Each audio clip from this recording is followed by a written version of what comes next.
Have you ever traveled to a place that teaches you something truly new? Or maybe even changes the way you behave? After traveling all around the world for the last 7 years, there are not many things that come to me as a surprise anymore. People, weather, food, cultures, it's all in constant change and you kinda get used to it. But luckily there are still places that do. And this is the story I want to tell you today. Story of Turkey. In my mind, one of the most misrepresented country in Western media. And if you are interested in Turkey, or by any chance, wait, let me try this. Bunu Türkiye'den izliyorum. I hope I got it right. Then, at the end of this video, I got some really big and positive news for you. And I could also use a little bit of your help with those news.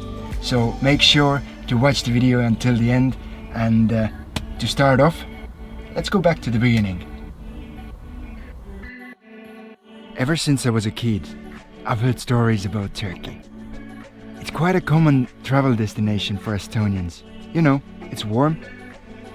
Yeah, if you're Estonian, that's kind of the only thing you're looking for. We're used to -30 at winters and warmth is the only criteria.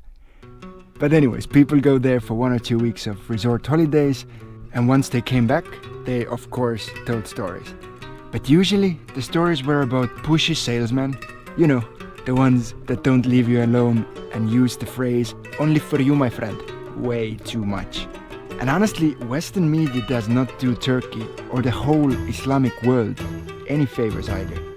Only bad news are shown.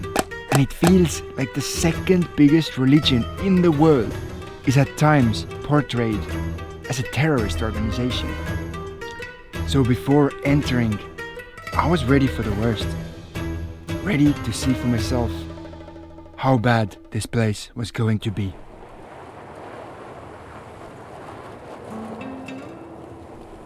Oh, but the Turkish people, they were 2 steps ahead of me. It almost felt like they had planned it all along to show me what Turkey is really like. The first night in a country, we were greeted by Oskur, local farmer who, thanks to his profession, was able to wiggle past the corona rules. As it turns out, the moving restriction didn't apply to farmers. I'm not sure if he was happy to be able to move around, or was he just a jolly fellow, but some way he brought us food and told us stories. But more than that, already on the first night in a country, he was able to prove 2 of our stereotypes wrong. First was about women's dress code. Oskur laughed at us when we thought that women have to cover themselves. I'm pretty sure he even encouraged Mina to wear shorter skirts. Boys will be boys, right? And secondly, although Islam is the main religion here, some of the locals still drink, and it's a free choice for everybody. I'm not a big drinker myself, as I'm not a huge fan of mornings when my head is trying to explode from hangover. Still, it was huge news for us, because already on the first night, 2 of our stereotypes were broken, and I couldn't help but wonder, what else had we gotten wrong? With every passing day, I started to learn more about Turks. They were kind to us without the reason. But once we gave them a reason, they would move mountains to return the favor 100-fold. Like when we picked up Isa after he had run out of diesel on a road.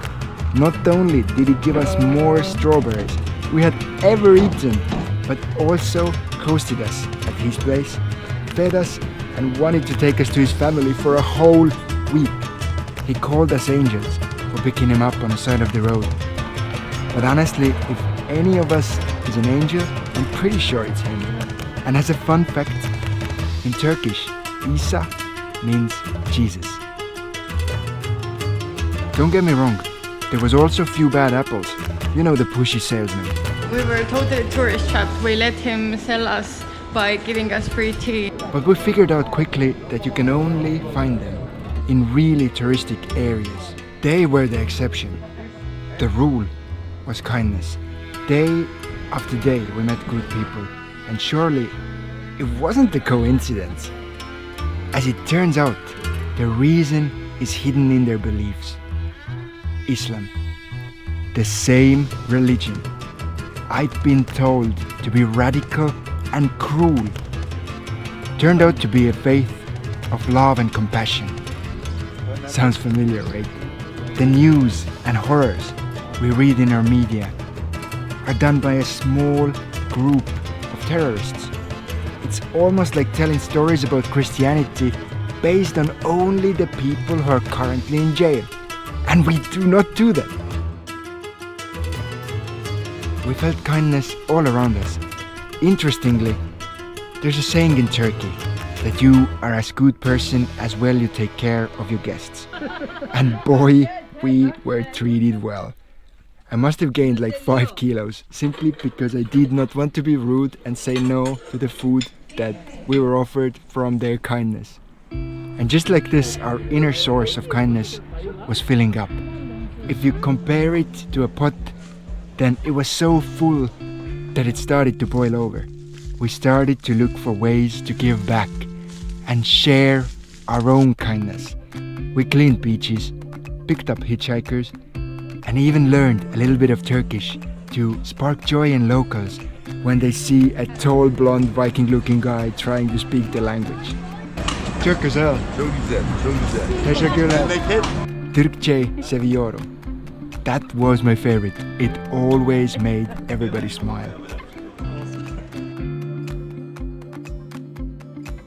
As a traveler, I think that one of the best things that can happen while on the road is to be proven positively wrong about something you thought you knew.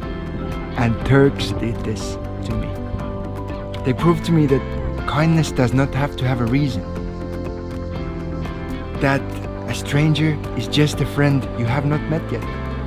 And that Islam is one of the kindest and most welcoming religions I've ever encountered.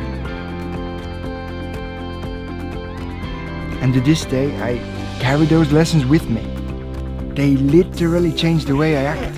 I try to be more open to strangers, more loving to the people around me, and definitely more selective when it comes to what I read and believe.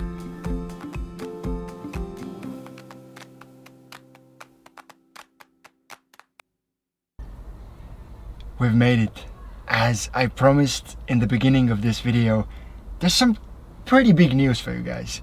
And well, I'll just let it out. In a little bit more than a month, we're coming back to Turkey. 3 months in this country just was not enough, and we're coming back.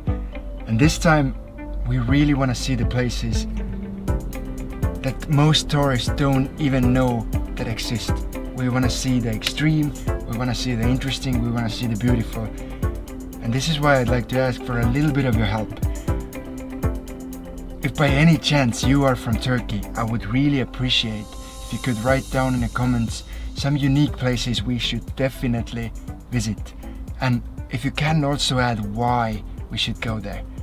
And it can be anything, honestly. Like, one thing we already have planned is climbing Mount Ararat, the highest mountain in Turkey. It's gonna be crazy, so it can be crazy as well. Just, if you can, let your imagination fly and let me know in the comments. And for everybody who's thinking, come on Joe, you're going back to Turkey? Then let me put your mind at ease. This time Turkey is not gonna be the final destination of our journey. It's pretty much just gonna be the beginning. Although it's still kind of a secret, then for the next year we're planning something we've never done before.